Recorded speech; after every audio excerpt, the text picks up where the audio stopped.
इस बुलेटिन के प्रायोजक हैं क्लैरिस हॉस्पिटल्स छिंदवाड़ा। बीते 2 दिनों से अपने वेतन की मांग को लेकर हड़ताल पर बैठे निगम कर्मियों ने आज हड़ताल समाप्त कर दी है।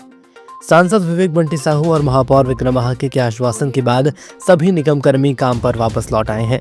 बता दें कि विहीन समस्त अनुबंध कर्मचारी का 2 माह का वेतन और दैनिक वेतन भोगी कर्मचारियों का 1 माह का वेतन तत्काल भुगतान किया गया, जबकि दैनिक वेतन भोगी कर्मचारियों का 1 माह का शेष वेतन भुगतान 15 से 20 जनवरी के मध्य कर दिया जाएगा।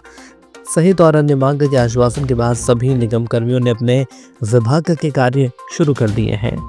दोनों महीने का भुगतान लगभग 20 तारीख तक कंप्लीट हो जाएगा, ऐसा हम लोगों के आपस में प्रतिनिधिमंडल के साथ सौहार्दपूर्ण वातावरण में चर्चा हुई और इस बात पर हमारा हड़ताल का समझौता हुआ। समझौता होने के बाद हम आज दिनांक 10/1 को सभी साथियों की सहमति से, संयुक्त मोर्चा की सहमति से ये हड़ताल वापस लेने का निर्णय लिया है। अमरवाड़ा के 3 दिन एक होटल में कमरे में मिली मृत महिला की हत्या का पुलिस ने आज खुलासा कर दिया है। थाना प्रभारी राजेंद्र ध्रुवे ने बताया कि 7 जनवरी को प्रिया लॉज के कमरे में एक महिला का शव मिला था। शव के शरीर में कई जगह चोट के निशान मिले थे। पुलिस ने अज्ञात के खिलाफ मामला दर्ज कर जांच शुरू कर दी है।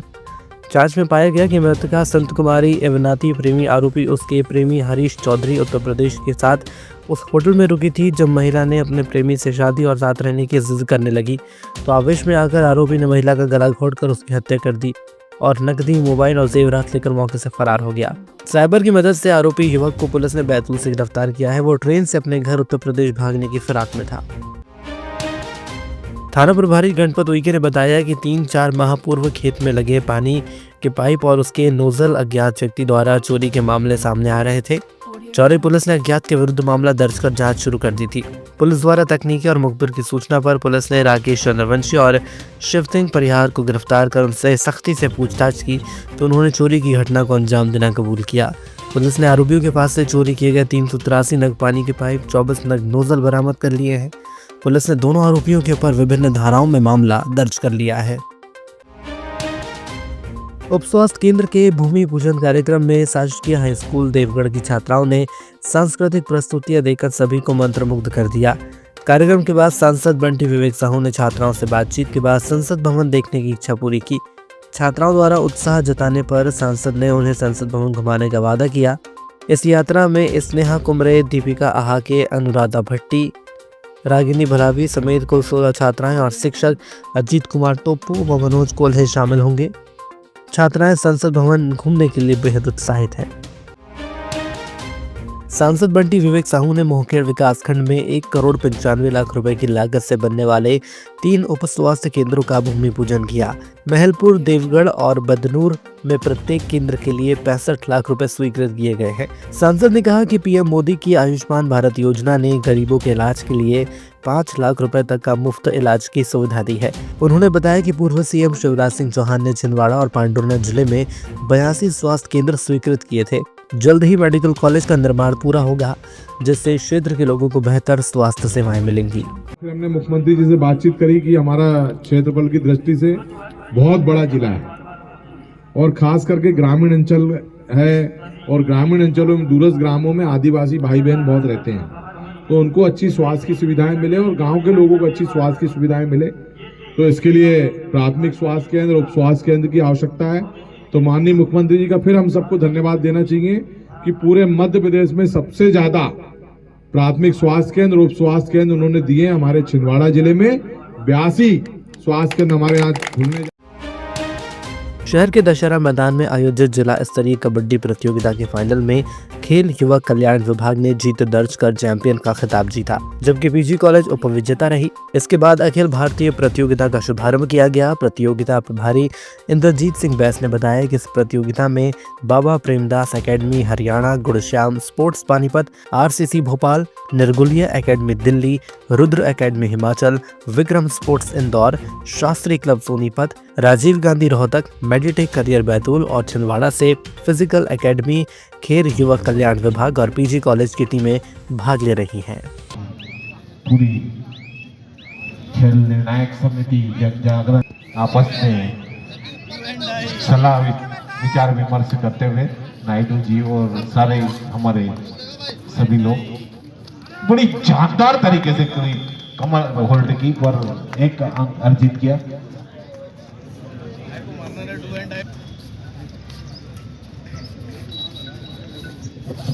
चार नंबर जर्सी के रेडर देखना है, बड़ी ही चतुराई से स्लिप मारी। स्वर्गीय श्री जयचंद जी जैन जी की स्मृति में यह कबड्डी प्रतियोगिता द्विस्तरीय चल रही है। जिला स्तरीय और राष्ट्र स्तरीय, आज जिला स्तरीय कबड्डी प्रतियोगिता का यह फाइनल मैच यहाँ पर पीजी कॉलेज वर्सेस खेल युवा कल्याण के बीच में चलता हुआ और इसी के बाद तत्काल बाद हमारा राष्ट्रीय प्रतियोगिता का आगाज़ होगा, जिसमें देश की अनेक प्रांतों से धाकड़ टीमें और इस प्रतियोगिता में भाग लेकर कबड्डी प्रेमी बंधुओं का उत्साहवर्धन करेगी। नगर निगम आयुक्त चंद्र प्रकाश रॉय ने शुक्रवार को निगम सभा कक्ष में सीएम हेल्पलाइन और स्वच्छ भारत मिशन की समीक्षा बैठक ली। बैठक में लेवल 1, 2 और 3 पर लंबित शिकायतों के समाधान की प्रगति पर चर्चा की गई। आयुक्त ने शिकायतों के तथ्यात्मक निराकरण दर्ज करने और सफाई व्यवस्था को सुचारू रूप से करने के निर्देश दिए। कचरे का श्रेणीवार संग्रहण सुनिश्चित करने का भी निर्देश दिया गया। साथ ही जन कल्याण शिविरों में आवेदनों की संख्या बढ़ाने की अपील की गई। बैठक में जोनल अधिकारी, उपयंत्री, स्वास्थ्य अधिकारी और अन्य कर्मचारी उपस्थित रहे।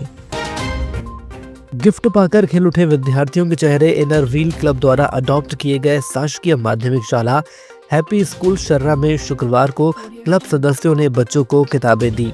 इसी के साथ क्लब के सदस्य जूली पाटनी और डिम्पल पाटनी ने सभी छात्र छात्राओं को स्पोर्ट्स सामग्री जैसे क्रिकेट किट, बैडमिंटन किट और फुटबॉल किट गिफ्ट की।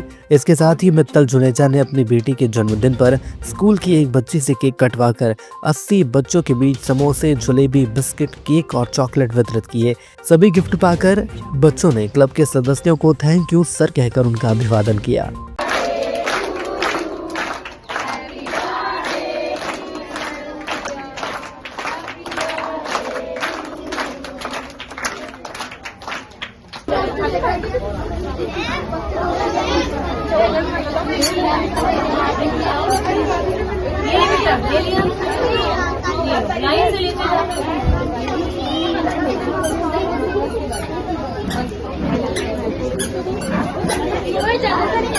ले लो, इसको नहीं मिला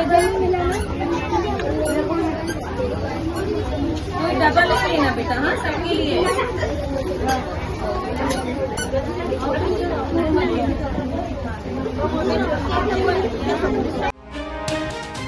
राष्ट्रीय युवा दिवस के उपलक्ष्य में अखिल भारतीय विद्यार्थी परिषद द्वारा स्वामी विवेकानंद जी की जयंती पर जिला स्तरीय सामान्य ज्ञान प्रतियोगिता आयोजित की गई। ये परीक्षा छिंदवाड़ा और पांडुर्ना सहित 9 केंद्रों पर एक ही दिन और एक ही समय पर आयोजित की गई, जिसमें 3000 से अधिक छात्रों ने भाग लिया। प्रतियोगिता का उद्देश्य विद्यार्थियों तक स्वामी विवेकानंद जी के विचार, भारतीय संस्कृति और परंपरा को पहुँचाना था। स्कूल और कॉलेज श्रेणियों में आकर्षक पुरस्कार जैसे स्मार्टफोन, स्मार्ट वॉच और साइकिल रखे गए। सर्वाधिक अंक लाने वाले छात्रों को प्रशस्ति पत्र प्रदान किए जाएंगे। परीक्षा के परिणाम जल्द घोषित होंगे। कक्षा 11वीं से 12वीं तक के विद्यार्थी तथा पीजी और यूजी के स्नातकोत्तर जो विद्यार्थी हैं, उनके द्वारा बड़ी हजारों की संख्या में पार्टिसिपेट किया गया है। और उसमें स्वामी विवेकानंद जी की जयंती के उपलक्ष्य में राष्ट्रीय युवा दिवस के रूप में अखिल भारतीय विद्यार्थी परिषद द्वारा राष्ट्रीय युवा दिवस मनाया जाता है। उस उपलक्ष्य में सामान्य ज्ञान प्रतियोगिता का आयोजन किया। शहर के छोटी बाजार स्थित श्री बड़ी माता मंदिर के नव निर्माण कार्यों में तेजी लाने हेतु गुरुवार रात्रि एक बैठक आयोजित की गई। मंदिर समिति ट्रस्ट के अध्यक्ष संतोष सिंह ने मंदिर समिति ट्रस्ट के अध्यक्ष संतोष सोनी ने बताया कि नव निर्माण कार्य के तहत अष्टभुजा माता, सिंह वाहिनी माता और लक्ष्मी माता की मूर्तियों को अस्थायी गर्भगृह में स्थानांतरित किया जाएगा, जबकि स्वयंभू बड़ी माई की मूर्ति यथास्थान रहेगी। गुप्त नवरात्रि के दौरान 5 दिवसीय वैदिक पूजा अनुष्ठान के साथ ये प्रक्रिया पूर्ण होगी। ट्रस्ट कोषाध्यक्ष अखिलेश भारद्वाज ने फंड की स्थिति बताई। वहीं सचिव राजू चरणाकर ने भक्तों से आर्थिक सहयोग की अपील की है। यह विस्थापन हम शंकराचार्य जी के आदेश अनुसार ही कर रहे हैं। मंदिर का जो भी काम हो रहा है वो शास्त्र अनुसार ही हो रहा है। इसमें किसी प्रकार का शास्त्र के विरुद्ध जाके कोई भी काम नहीं किया जा रहा है। तो शंकराचार्य जी की आज्ञा लेकर यह विस्थापन का कार्य किया जा रहा है। विस्थापन की जो तिथि है वो लगभग आने वाले गुप्त नवरात्र में, यानी लगभग अभी से 20 से 25 दिन बाद यह विस्थापन का कार्य किया जाएगा। और पूरे विधि विधान शास्त्र सम्मत यह कार्य होगा। इसमें लगभग 5 दिवसीय पूजन और क्षमा पूजन भी होगी। पूरे विधि विधान के साथ ये माता रानी के जो विग्रह हैं उनसे प्राण का आदान एक कलश में किया जाएगा और विग्रह और वो कलश कहीं और एक बाल गृह बनाकर उनकी वहाँ पे पूजन की जाएगी। जब तक इस स्थान में जहाँ पे भी बड़ी श्री बड़ी माई विराज रही हैं, इस स्थान में भी गर्भगृह का निर्माण, पत्थरों के गर्भगृह का निर्माण होना है।